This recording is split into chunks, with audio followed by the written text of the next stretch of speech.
Again, forward motion. She knows I'm coming to the door. Watch the body language. This is talking. This is conversation.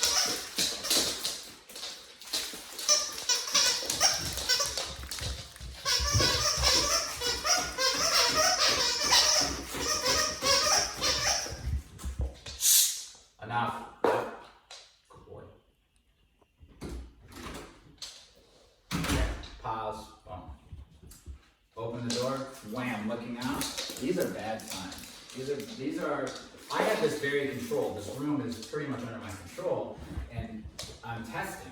Just so I'm letting you in on what I'm looking for. So I'm putting all that goes into the memory bank training. That's very pushy behavior. That's mild as crap, but it's very pushy. If I brought Riggins over here to let him out, he would not do that. He would not rap to see what's out there. That's bad. That's bad. She needs to wait and trust me and let me say when it's time to go interact with the environment, when it's time to go out. Don't start trying to go out, trying to peek out. Terrible. So that gets corrected, by the way. And watch what the correction will leave you with. Now I'm going to get a mild number on here. Shh.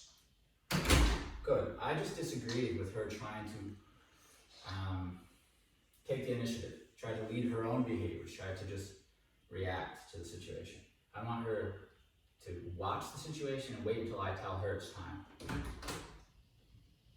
Good. All this adds up. Good. The funny thing is sometimes you can do all this little stuff and you don't see the reactions anymore outside because you've switched the way they view you and your rules, right?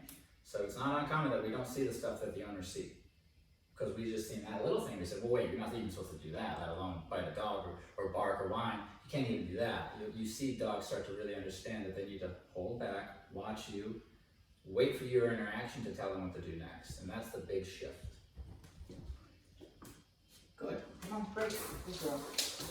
Okay? That's why that's so important. I hope you've seen that moment where I open that and it's the instant reaction. That, in a nutshell, is why she's here.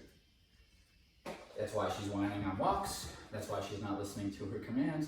Everything you complain about was right there in that little moment. It's the same conversation. She's just reacting. She's not listening, she's just hearing something and reacting. So that translates to all the problems that I've heard about so far with her.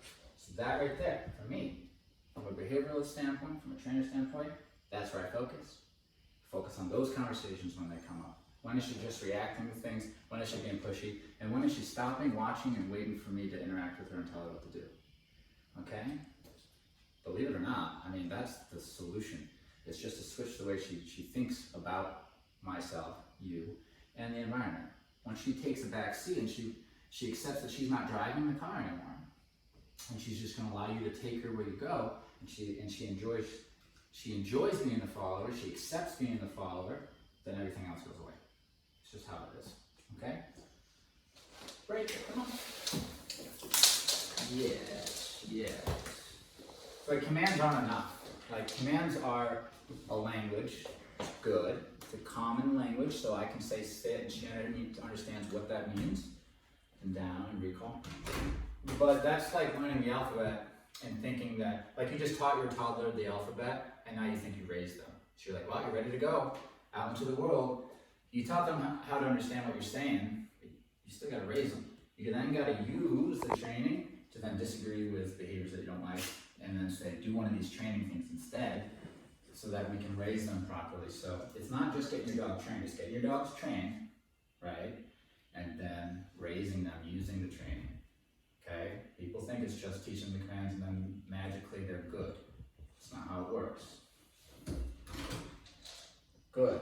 And you see, because I was focused on, really focused on if she was being pushy or reactive, if she's waiting and looking, good girl, I'm being very clear to her that I like that. Good girl. And I didn't like the other one. And this is going to translate to everything. Good. Break. All right, Rick. Breathe. Is it? Breathe.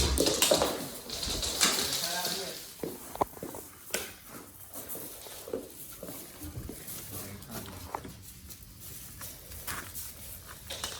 Okay. The cool thing about living with a dog is eventually they know what you want so much. They get to do more, so they're happy with their life. They become nice little companions. Okay? Good reaction so far. Great reaction. She's gone through a program. That's why she kind of understands what's going on here. That's helping us a lot. I'm totally riding off from that, what she already knows. But believe it or not, the stuff that we're doing today, your dog doesn't need to have a command. You know, to tell them not to think about rushing out the door, to tell them to stop and wait for you to tell them when it's okay. You don't need a command for that. Okay?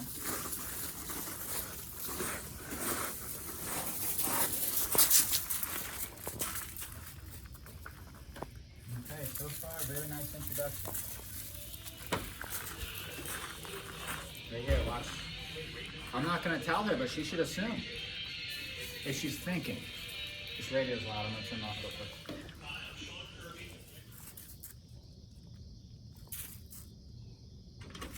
Okay?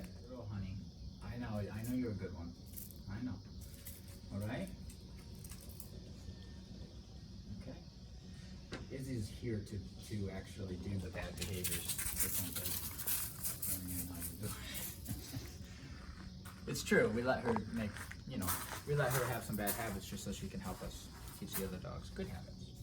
And she loves it. Bailey. Good girl.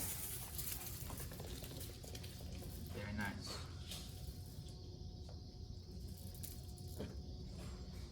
A lot of the interactions are going to start like this, nice and slow until she understands how to get what she wants, which is going to be the same for everything. Calm down and look at me, and we can go from there. Right? Too much just reaction.